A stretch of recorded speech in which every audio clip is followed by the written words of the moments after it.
Pagi harinya, ketika Rosa bangun, dia mendapati dirinya sudah ditutupi selimut. Mengingat kejadian semalam waktu Ivan membantunya mengompres perut, membuatnya malu. Bangun dari tempat tidur, dia berjalan ke kamar mandi dan membersihkan tubuhnya. Ketika turun ke lantai 1, dia melihat Ivan dan Davi seperti sedang melakukan senam. Mengerutkan keningnya, Rosa sedikit berdehem. Menyadari kehadiran bosnya di sana, membuat Ivan menghentikan gerakannya. Apa yang kalian lakukan? Melompat-lompat dan melakukan gerakan yang aneh. Tanya Rosa. Oh, kami sedang melakukan challenge tarian hiu. Dia menjawab. Hah? Challenge tarian hiu? Gadis itu terlihat bingung. Ya, seperti ini. Baby shark du. Tangan dan kakinya mulai bergerak mengikuti irama lagu. Oke, aku mengerti.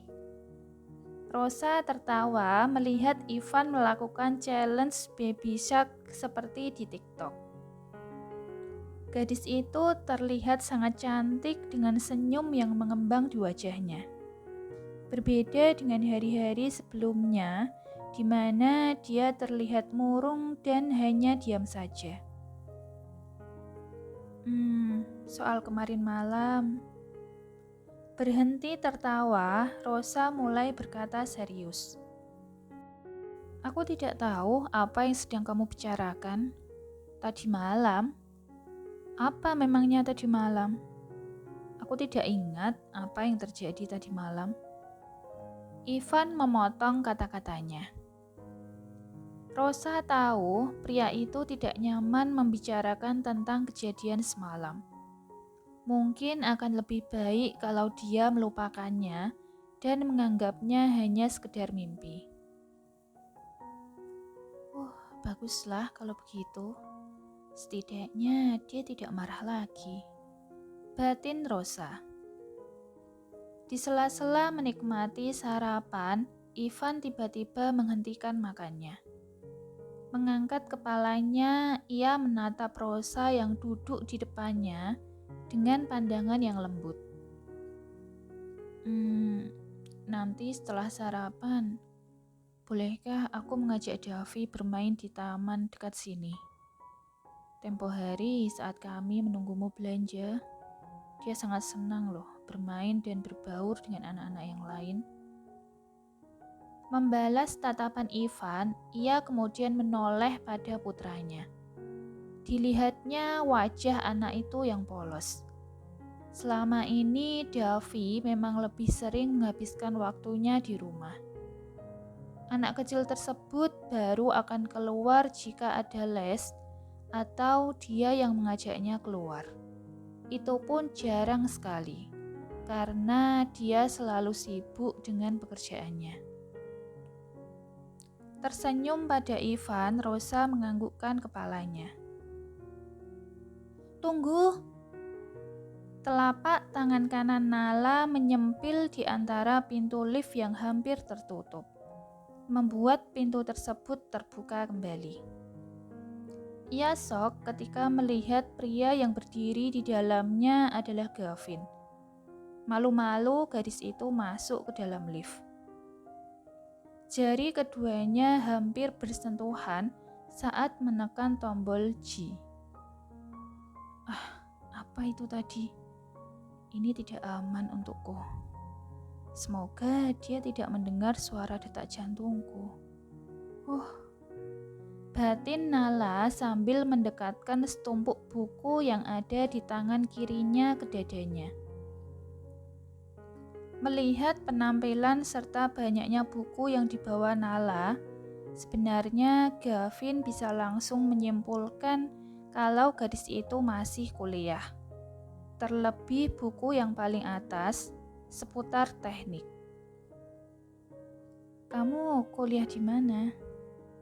Tanya Gavin dengan ramah. Di Tuan? Oh, kalau begitu kita searah. Kebetulan aku bekerja di rumah sakit Bayangkari. Mata Nala terbuka lebar mendengar kata Bayangkari. Iya, rumah sakit itu letaknya tidak jauh dari tempatnya menimba ilmu. Bahkan hanya menempuh waktu beberapa menit berjalan kaki. Pasti sangat sulit ya, masuk di salah satu universitas bergengsi di kota ini. Gavin membuka obrolan mereka lagi. Benar Tuan, dan saingannya itu loh, bukan kaleng-kaleng. Dan setelah masuk ke sana, tugas dari dosennya banyak sekali. Lihatlah, betapa banyaknya buku yang harus kebawa setiap hari. Oh, kok jadi saya yang mengoceh sendiri? Kalau Anda dulu kuliah di mana? Stanford. Gavin menjawab singkat. Oh my, salah satu universitas terbaik di muka bumi ini. Hanya orang-orang yang memiliki stempel jenius di keningnya yang bisa masuk ke sana. Dan saya dengar 90% di sana mahasiswanya adalah laki-laki, baru sisanya perempuan. Apa itu benar? Betapa beruntungnya Anda lulus dari universitas terbaik yang bisa dikatakan khusus laki-laki. Imbuhnya lagi. Gavin hanya tersenyum dan menggeleng-gelengkan kepalanya. Oh iya, bagaimana kalau kamu bareng denganku? Toh kita searah. Memangnya boleh, Tuan? Nala hampir tidak percaya dengan apa yang didengarnya. Iya, Gavin mengangguk. Tidak memerlukan waktu lama untuk Gavin mengendarai mobil sportnya sampai ke depan pintu gerbang universitas. Terima kasih, Tuan. Ucap Nala sebelum turun dari mobil. Membuka pintu, ia sudah siap untuk keluar. Tunggu. Kata-kata Gavin membuat Nala menoleh kepadanya. Tidak perlu memanggilku Tuan. Namaku Gavin. Gavin Chen. Senyuman mengembang di bibir Gavin. Setelah 1 jam di ruang kerjanya, Rosa tiba-tiba merasa kesepian. Tidak ada suara kartun yang biasanya ditonton Davi. Tidak ada suara canda tawa Ivan dan Davi yang menikmati waktu bermain bersama. Hening. Gadis itu melihat kejam tangannya, lalu meraih jaket yang ada di sandaran kursi. Dia memutuskan untuk menyusul keduanya di taman. Di taman komplek, ada banyak anak-anak yang bermain di taman terbuka tersebut. Davi juga terlihat senang bisa berinteraksi dengan anak-anak lain seusianya. Mereka tertawa dan bermain bersama. Dedi, cepat kemari, Dedi. Terdengar suara seorang anak kecil seumuran Davi berteriak memanggil ayahnya. Seketika wajah ceria Davi berubah. Ia terlihat murung dan menundukkan kepalanya. Anak-anak lain memiliki ayah, tertawa dengan ayah mereka, tapi tidak dengan dia. Melihat ekspresi sedih anak itu, Ivan membandingkannya dengan anak di sebelahnya yang tengah asik bermain dengan ayahnya. Pasti sangat berat baginya harus tumbuh tanpa kehadiran seorang ayah di sisinya.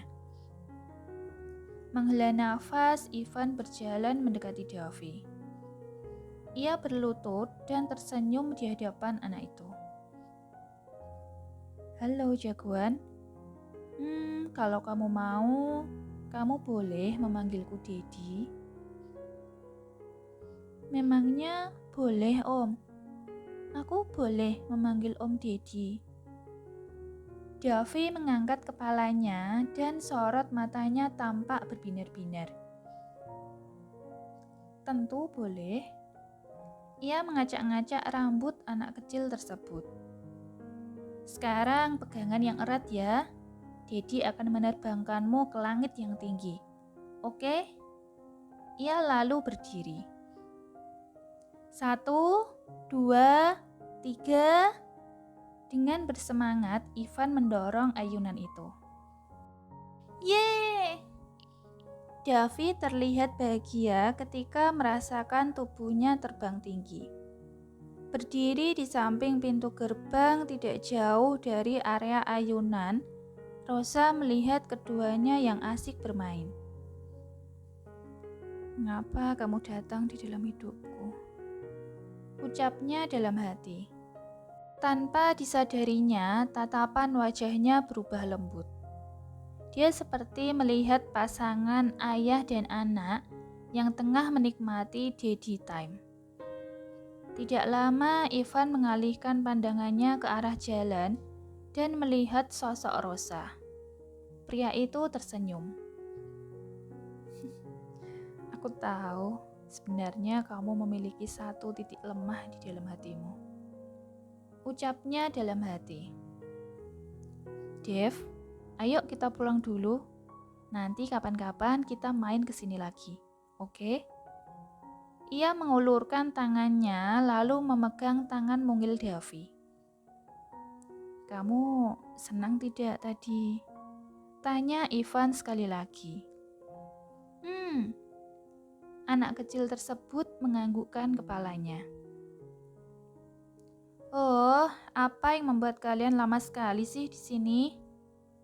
Rosa bertanya pada keduanya, kemudian memegang tangan Davi yang lain. Senangnya, ternyata Nona Rosa tidak melupakan putranya. Ivan menggoda gadis itu. Sadar sedang diejek, Rosa mencoba mengelak. Kamu kan orang asing. Aku tidak tahu apakah kamu orang jahat atau tidak." Mereka bersendau gurau di sepanjang perjalanan pulang. Beberapa kali Davi melompat kecil di gandengan tangan kedua orang tuanya. Dan 6 bulan pun berlalu dalam kedipan mata.